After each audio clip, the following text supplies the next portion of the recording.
कोई बात नहीं।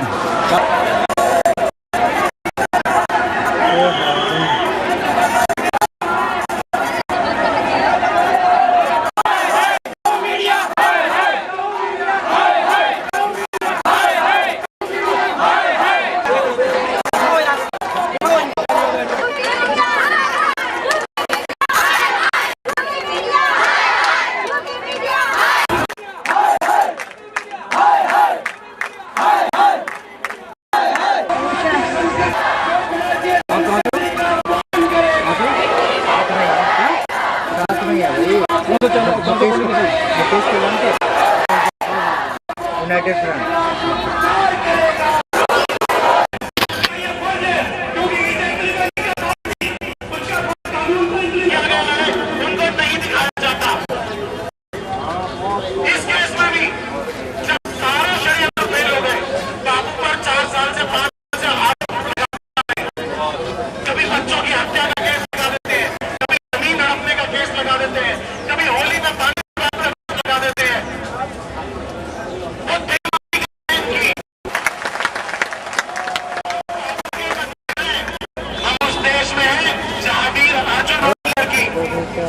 जोधपुर का आरोप लगा रही है, दिल्ली आके क्यों केस दर्ज करा रही है? दिल्ली पुलिस का काम होना चाहिए, वो अपनी फाइलें भर ले, जीरो FIR कर ले, मीडिया में दिखा दे हमारे थाने से इतनी रिपोर्टें हुई है, हमने इतना काम कर दिया। बैठ जा।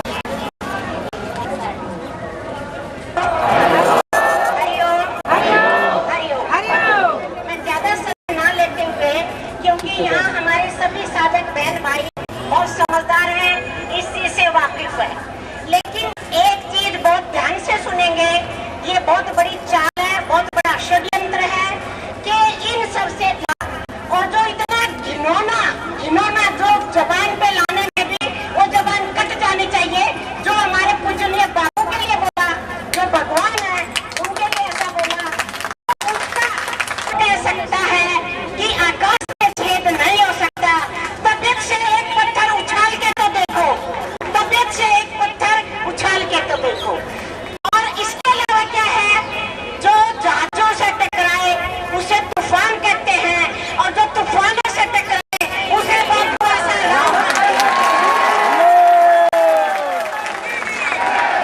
हमारे बीच में कुछ अतिथि गण आए हैं, हम उनका स्वागत करते हैं। हमारे बीच में श्री जलावन गोयल जी, राष्ट्रीय शिवसेना के अध्यक्ष, राष्ट्रवादी शिवसेना के अध्यक्ष है, आपके बीच में ये बात रखें।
मुसलमान तो बदनाम हो रहा है, सारा मुसलमान वोट खिसक जाएगा।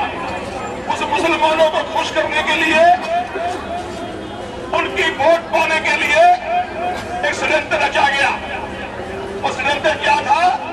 एक बच्ची को खड़ा करके बाबू गुलाब के सत्संग सुना और बाद में ध्यान आया भी मेरा काम सत्संग सुनना नहीं है, मुझे तो कुछ और काम के लिए तैयार किया गया। और एफआईआर दिल्ली में दर्ज होती है, क्यों एफआईआर? कोई इन्वेस्टिगेशन नहीं, कोई जांच नहीं, कोई पूछताछ नहीं, कोई पड़ताल नहीं। और हमारे दिल्ली पुलिस के बड़े माननीय ज्वाइंट कमिश्नर एफआईआर दर्ज बाद में करते हैं, पहले वो प्रेस कॉन्फ्रेंस कर रहे हैं कि जैसे कोई बहुत बड़ा तीर मार दिया हो। पूरे हिंदुस्तान में, पूरे वर्ल्ड के मीडिया में हमारे परम पूजनीय बापू जी की छवि के ऊपर धब्बा लगाने का प्रयास किया गया। मगर बंधुओं, ये देश ऋषि मुनियों का है, ये देश संतों का है।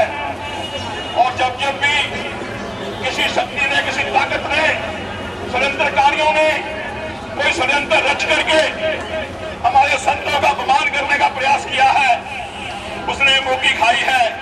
मैं कहना चाहता हूं कि जब ईंधन की मौत आती है, वो शहर की ओर भागता है।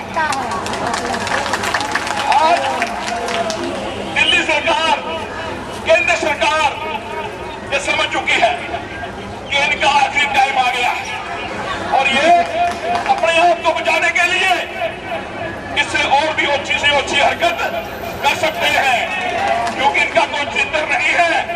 पिछले दिनों खुलेआम मीडिया में राहुल गांधी के ऊपर आकर के एक बच्ची ने आरोप लगाया, लड़की ने, सुकन्या नाम की लड़की थी, उसने खुलेआम आरोप लगाया कि राहुल ने मेरे साथ गलत काम किया है। एफआईआर भी दर्ज हुई। वो लड़की का आज तक पता नहीं है, किसी टीवी चैनल में, किसी अखबार में वो खबर नहीं छपी, क्योंकि वो मामला राहुल का था।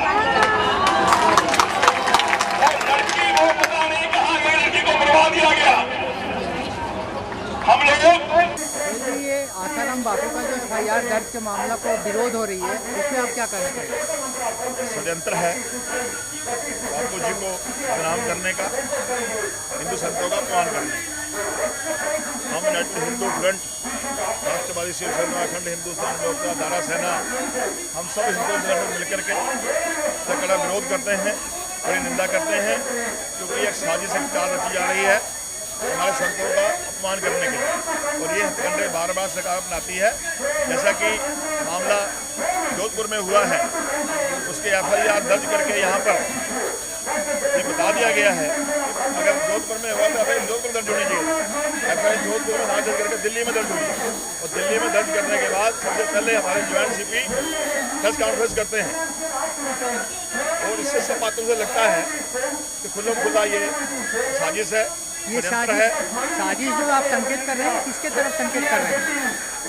साजिश सरकार की है, कांग्रेस की साजिश है, हमेशा सोनिया की साजिश है। ये लोग खुल्लम खुल्ला हमारे संतों का अपमान करते हैं, हिंदू संतों का, और बार बार मुसलमानों को खुश करते हैं। आज इलेक्शन का माहौल बन रहा है कि मुसलमानों को खुश करने के लिए हमारे संतों का अपमान कर रहे हैं, वोट पाने के लिए कुछ नहीं कर सकते हैं। आज हम सब लोग मिलकर करके इसका विरोध करते हैं, और जहाँ जहाँ भी हमारे संतों का अपमान होगा, नेशनल हिंदू फ्रंट, राष्ट्रवादी शिवसेना, हम सब हिंदू संगठन मिलकर के घटना से विरोध करते रहे। राजस्थान विधानसभा अशोक गहलोत इन लोगों को इस काम में लगाया और जिनके एफआईआर संदीप आहूजा, अध्यक्ष अखंड भारत मोर्चा। हाँ जी, अभी आसाराम बापू के एफआईआर के विरोध जो है हो रहा है, इसके बारे में आप कुछ बताएंगे? ये सरासर षड्यंत्र नजर आ रहा है। इस सरकार का षड्यंत्र है। षड्यंत्र इस प्रकार से है, लड़की जोधपुर उत्तर प्रदेश की है कि अपना केस बताते हैं जोधपुर में आश्रम में हुआ है, एफआईआर दिल्ली में होती है, जबकि 3 दिन वो लड़की यहाँ पर आसाराम जी का सत्संग सुनती है। चौथे दिन उसे ध्यान आता है कि अरे मेरे को तो किसी और षड्यंत्र के तहत भेजा गया था, तब वो एफआईआर दर्ज करती है। और दूसरी बात, खाली पुलिस द्वारा FIR दर्ज करना इस बात का सबूत कतई नहीं है कि उसका चरित्र खराब है या ऐसा है या वैसा है। बलात्कार जैसा घिनौना अपराध आसाराम बाबू कदापि नहीं कर सकते हैं और उनको ये झूठा इल्ज़ाम है जिसको इस सरकार का षड्यंत्र की तरह लगाया गया और दूध का दूध पानी का पानी हो जाएगा। मैं आपको एक किस्सा बताता हूँ। आसाराम बाबू के आश्रम के अंदर 2 बच्चे मारे गए थे। वो केस जब चला तो मीडिया ने 1 हफ्ता उस मीडिया ने खूब चलाया उसको, 1 हफ्ता उसको खूब चलाया अपने TRP बढ़ाने के लिए।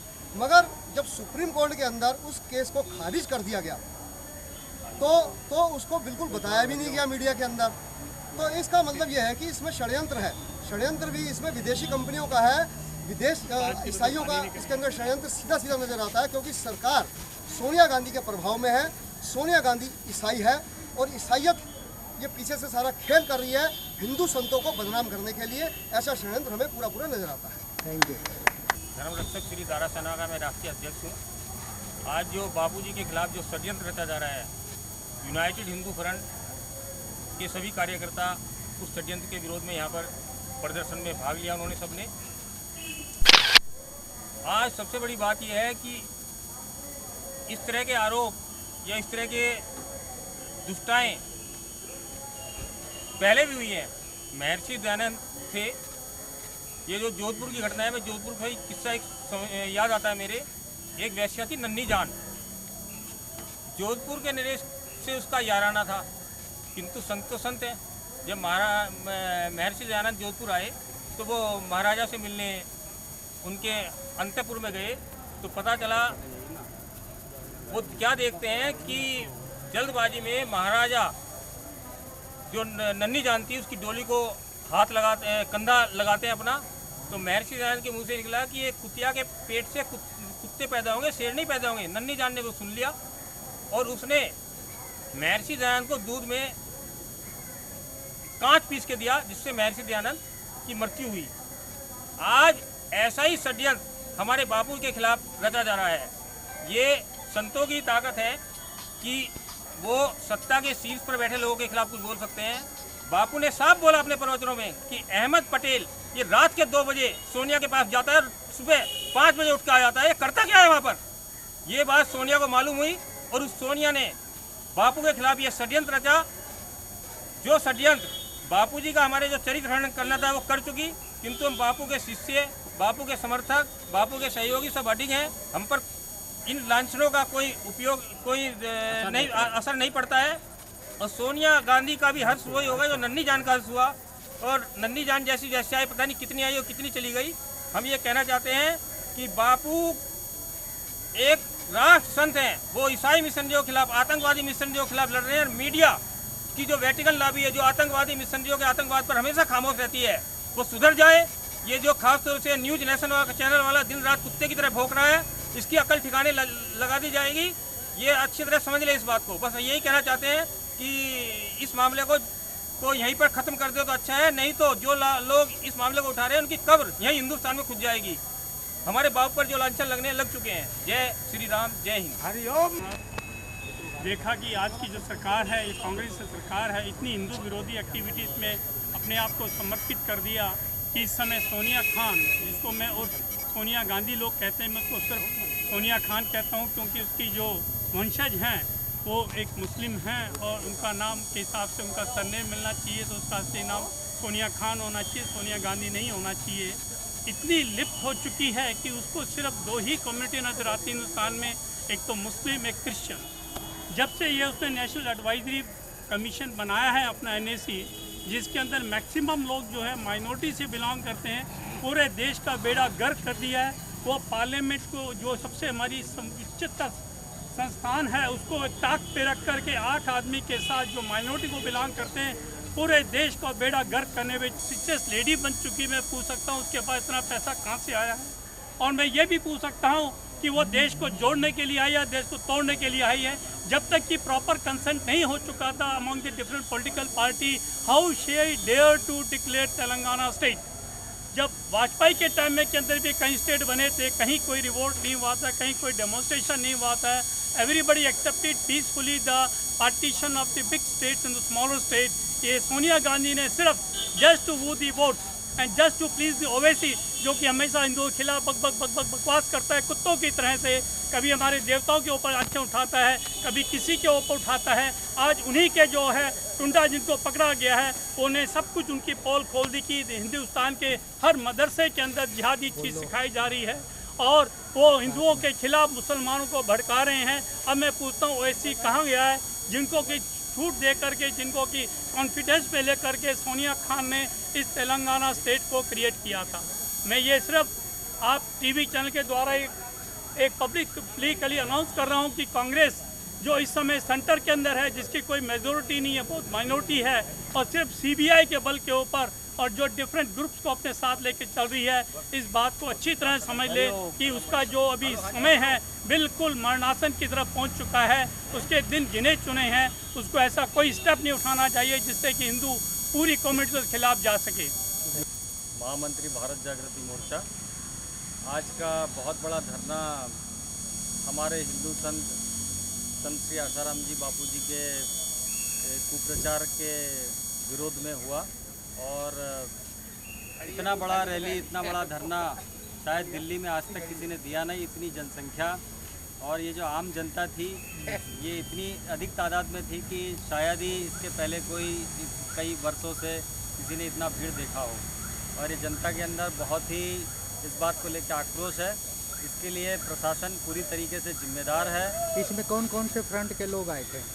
इसमें यूनाइटेड हिंदू फ्रंट के श्री जय भगवान गोयल जी, श्री मुकेश जैन, हिंदू महासभा के राष्ट्रीय अध्यक्ष चंद्र प्रकाश कौशिक जी और संदीप आहूजा जी। कितने लोगों की हिंदुस्तान मोर्चा के संख्या कितनी थी? ये तो लाखों में संख्या थी आज जनता की। और ये सरकार को समझना चाहिए कि इस प्रकार के जो षड्यंत्र जो कर रही है ये अंतर्राष्ट्रीय षड्यंत्र है। एक तरीके से हमारे हिंदू साधु संतों का पूरा अपमान किया जा रहा है। जयेंद्र सरस्वती को ज़बरदस्ती जेल में डालकर उनको ऐसा कुछ खिलाया गया कि उनकी याददाश्त कमज़ोर हो गई, सदा के लिए बीमार हो गए। इसी तरीके से और भी कई लोगों के साथ में इन्होंने छल किया है और सरकार ये चाहती है कि षड्यंत्रपूर्वक हिंदू साधु संतों को, जो कि देश को बचा रहे हैं, हिंदू होने के कारण उनको प्रताड़ित किया जाए और ये देश को गुलाम बनाया जाए। ये पूरी तरीके से एक अंतर्राष्ट्रीय षड्यंत्र है। इसमें पूरी सरकार शामिल है और सरकार जो है ये पूरा साथ दे रही है षड्यंत्रकारियों का और ये पूरे झूठे आरोप है। और भारत जागृति मोर्चा की तरफ से मैं माणिक देशमुख चुनौती देता हूँ, पूरे जितने भी आरोप है उसका हिंदू साधु संत जवाब देंगे, सबूत के साथ में जवाब देंगे। और कोई भी किसी भी प्रकार का मीडिया यदि गलत दिखाएगा तो मीडिया जो है, जो देशद्रोही बिकाऊ मीडिया है, जो वेटिकन लॉबी है मीडिया की, उसको हम चेतावनी देते हैं कि वो देशद्रोह का रास्ता छोड़कर और इस देशवासियों का साथ देवे, नहीं तो उनका जो हाल होगा उसके लिए वो लोग जिम्मेदार होंगे। और इसके बाद वो मीडिया जो है उसकी जिम्मेदारी होगी, केंद्र सरकार की जिम्मेदारी होगी। ये सरकार और मीडिया, देशद्रोही मीडिया जानबूझकर संत श्री आसाराम जी बापू जी के ऊपर आरोप लगा रहा है, निराधार आरोप। और ये पूरी तरीके से वहाँ के कलेक्टर ने बोल दिया है जोधपुर के कि ये जो FIR है ये 0 FIR है। और मीडिया ये जीते जी जो है इन्होंने इतना बड़ा अपराध किया है कि इनको फांसी की सज़ा भी कम है, क्योंकि जो आम आदमी जो शराब छोड़कर, नशा छोड़कर और बापू जी का प्रवचन सुनकर आम जनता जो है ब्रह्मचर्य का पालन करती है, साल भर तक पति पत्नी दूर सोते हैं, तो इस प्रकार का जो ये जो मीडिया जो आरोप लगा रहा है देशद्रोही मीडिया, ये पूरी तरीके से देशद्रोह है और इनको बीच चौक पर फांसी पर लटकाया जाए। ये यूनाइटेड हिंदू फ्रंट की मांग है और ये यूनाइटेड हिंदू फ्रंट के हिंदू संत, साधु संत, इनका आज बड़ा धरना वहाँ पर सफल हुआ और पूरे दिल्ली में, पूरे देश में इसकी आवाज़ जा चुकी है। अब जो भी बापू जी के खिलाफ किसी भी प्रकार का कोई कुप्रचार करेगा तो उसको जो है बीच चौक पे फांसी पे लटकाया जाएगा। कई हिंदू संगठन 2 वर्षों से देशद्रोही ताकतों को बीच चौक पर फांसी पर लटकाने के लिए आंदोलन कर रहे हैं, लेकिन कोई भी सरकार, कोई भी मीडिया इस बात को न दिखा रहा है और न इस बात की जानकारी जनता में भेजी जा रही है। और ये षड्यंत्र ये ज़्यादा दिन चलेगा नहीं। इन्होंने अपनी खुद मौत बुला ली है। जो देशद्रोही ताकतें हैं, जो मानवता की विरोधी ताकतें हैं, जो अधर्मी ताकतें हैं, उन्होंने बापू जी के खिलाफ कुप्रचार करके खुद की मौत को आमंत्रण दिया है। ये भारत जागृति मोर्चा से मैं माणिक देशमुख बोल रहा हूँ। धन्यवाद।